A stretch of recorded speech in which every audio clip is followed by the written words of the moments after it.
déjà demandé pourquoi il n'y avait aucune vidéo pour comment éviter de régresser. On a des vidéos pour nous dire comment perdre du poids, comment gagner, comment prendre du muscle, comment t'améliorer, comment apprendre à lire plus vite,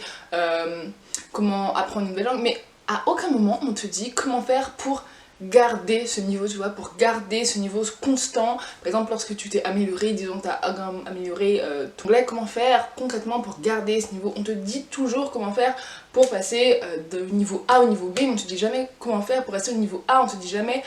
comment faire lorsque tu as enfin perdu les kilos que tu voulais, comment faire pour actuellement garder ces kilos. Je me suis dit que j'allais tout simplement te partager ma solution que j'utilise pour ne pas stagner. Tout simplement la solution que j'utilise pour éviter de régresser, parce que c'est tout simplement dommage en fait quand tu vois que tu as mis tant d'efforts, tant de nuits, tant d'efforts, tant de sueur à atteindre ton objectif et que finalement ensuite tu régresses, ben ça fait mal en fait. Donc ma solution est très simple, il faut tout simplement te mettre des marqueurs. Qu'est-ce que j'appelle un marqueur? C'est, disons par exemple, que tu as perdu du poids, ok, tu as perdu du poids, et ben ton marqueur ça peut être par exemple que si tu n'arrives pas à faire la planche pendant une minute alors que lorsque tu as perdu du poids tu arrivais à le faire, et ben ça te signale tout simplement que tu es un peu sur la pente descendante et qu'il faut que tu te remettes à niveau pour garder ce poids de forme, entre guillemets, ce poids qui te permet de tenir la planche une minute. Après c'est pas forcément obligé de faire la planche, ça peut être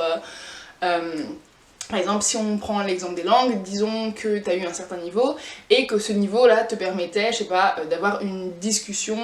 avec un anglais pendant 5 minutes. Et ben si tu n'arrives pas à parler 5 minutes avec un anglais, c'est certainement que tu es sur la pente descendante et donc il faut que tu te remettes un peu à niveau pour justement éviter de régresser et pour rester au moins, au minimum, au niveau où tu ne veux pas forcément t'améliorer, mais au moins rester au niveau où tu es et ne pas tout simplement perdre tous les efforts, tout le travail que tu as fourni. Et sinon, un dernier exemple, ça peut aussi être, disons si on reprend, disons que t'as pas forcément de problème de poids, mais t'as un problème de taille et que toi, ta taille, ton marqueur, c'est une certaine taille. Et donc si tu n'arrives pas à boucler, je sais pas moi, le dernier bouton de ta ceinture, et ben ça t'envoie un espèce de petit signal pour te dire bon là t'as peut-être bu un peu trop, t'as peut-être mangé un peu trop, voilà. Et en fait c'est ton signal, ton marqueur pour te dire bon mais là c'est le moment de travailler. Et donc qu'est-ce que je fais personnellement, c'est que chaque semaine, plus particulièrement chaque dimanche, et ben je teste mon marqueur en fait. Et donc si je reprends l'exemple de la ceinture, ok, c'est que si le dimanche je n'arrive pas à fermer ma ceinture au dernier bouton, mais ça samedi, bon Sandy, ton ventre, voilà, il est temps de se remettre un peu au sport pendant une semaine, de mieux manger, de mieux dormir, tout ça, et je regarde la semaine d'après.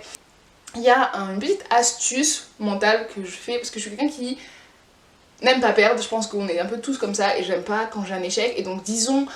si on prend l'exemple de la planche, et bien disons que normalement je dois faire la planche, je dois tenir une minute, et bien disons que là, ce dimanche là, j'ai pas réussi à tenir la planche une minute, ce que je vais faire, au lieu de juste me dire bon bah c'est un échec effectivement, et la semaine prochaine il faut que je tienne aussi une minute, parce que de toute façon c'est non négociable, il faut que la semaine prochaine j'ai mis des choses en place pour pouvoir tenir une minute en fait. Et donc ce que je me dis c'est que dans la minute après où je n'ai pas réussi à faire ma planche pendant une semaine, et bien je me dis allez, je vais pas tenir une minute mais une minute et une seconde. Et en fait en faisant ce petit tour de passe-passe, je transforme un échec en challenge, et là je me dis ouais allez je vais tenir une minute et une seconde. Bon après peut-être que tu peux dire ouais non mais une seconde c'est rien, justement en fait c'est ça le but, il faut il faut pas que ton objectif, il faut pas que ton défi soit trop, parce que si déjà t'arrives pas à faire une minute, tu vas pas réussir à faire 2 minutes, tu vois ce que je veux dire. Et donc que ça t'aurait aidé, c'est une vidéo courte, surtout n'hésite pas à me dire dans les commentaires si toi t'as une astuce et comment tu fais pour ne pas régresser, pour stagner entre guillemets, même si j'aime pas trop ce mot, franchement je n'aime pas ça, mais c'est pour qu'on puisse comprendre un peu l'idée. Donc voilà, on se retrouve dans une prochaine vidéo et d'ici là, passe à l'action.